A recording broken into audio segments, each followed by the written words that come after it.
나는 실리콘밸리에서 AI 연구원으로 일하고 있습니다. 매일같이 알고리즘을 연구하고 새로운 기술을 실험하며 시간을 보내고 있었습니다. 그렇게 반복적인 하루를 보내던 어느 날, 연구실에서 점심을 먹던 중 동료들이 흥분된 목소리로 이야기를 나누고 있었습니다.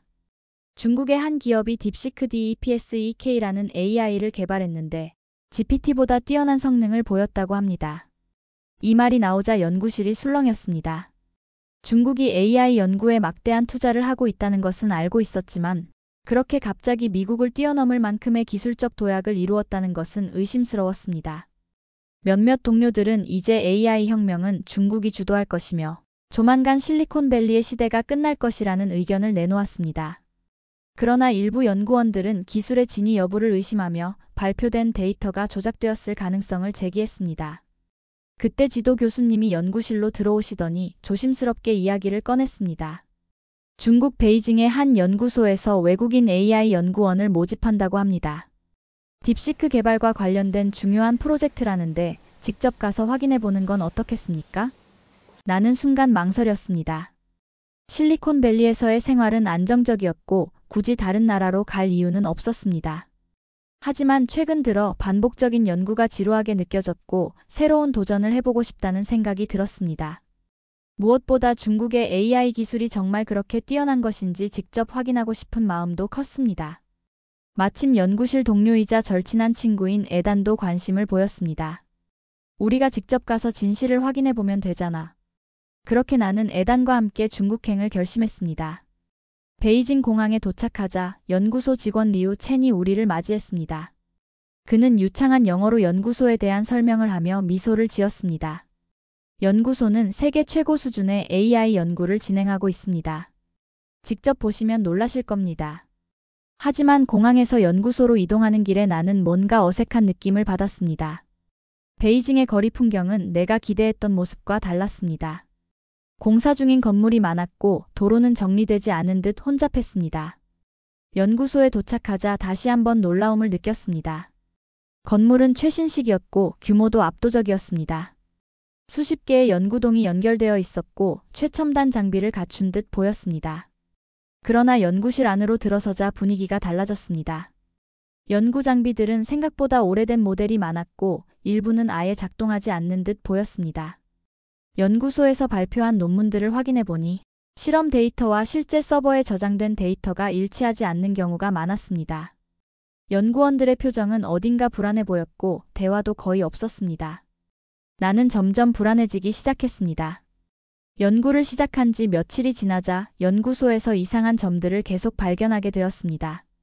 딥시크의 학습 데이터가 기록된 서버를 확인해 보았지만 결정적인 실험 데이터들이 전혀 존재하지 않았습니다. 발표된 논문과 성과 자료들은 그럴듯해 보였지만 실제 연구 데이터가 존재하지 않는다는 사실을 깨닫는 데는 오래 걸리지 않았습니다. 이건 말도 안 돼. AI 모델을 학습시키려면 엄청난 데이터가 필요할 텐데 그 데이터가 아예 없어. 나는 혼잣말을 하며 연구소 내부 서버를 더 깊이 파고들었습니다. 그러다 한 가지 충격적인 사실을 발견했습니다. 연구 결과 데이터들이 인위적으로 수정된 흔적이 있었습니다. 실험이 진행되지 않았음에도 결과가 조작된 그래프와 보고서들이 있었습니다. 연구소는 실제 연구보다는 AI 강국 이미지를 만들기 위한 홍보 프로젝트에 가까웠습니다. 이곳이 단순한 연구소가 아니라 조작된 연구 결과를 발표하는 대형 사기극의 중심이라는 것을 깨달았습니다. 이곳을 떠나야 해. 그리고 이 사실을 세상에 밝혀야 해. 나는 탈출을 결심했습니다. 새벽 3시. 나는 연구소를 빠져나가기 위해 가방을 챙겼습니다. 백업한 데이터와 여권만 넣은 채 조심스럽게 움직였습니다. 하지만 출구로 가는 길에서 예상치 못한 일이 벌어졌습니다. 연구소 보안팀이 내 움직임을 감지한 듯 보였고 출입구 근처에서 경비가 강화되어 있었습니다.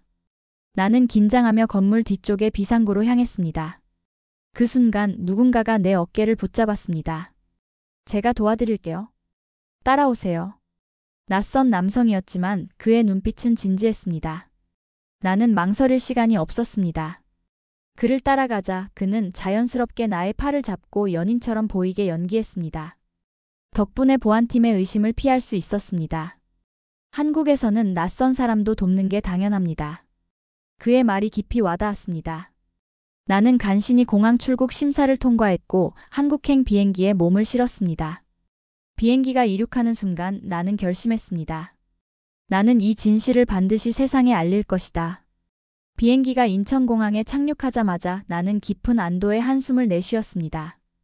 이제 연구소의 감시에서 벗어났고 내가 확보한 데이터를 안전한 곳에서 분석할 수 있었습니다. 하지만 아직 해야 할 일이 많았습니다.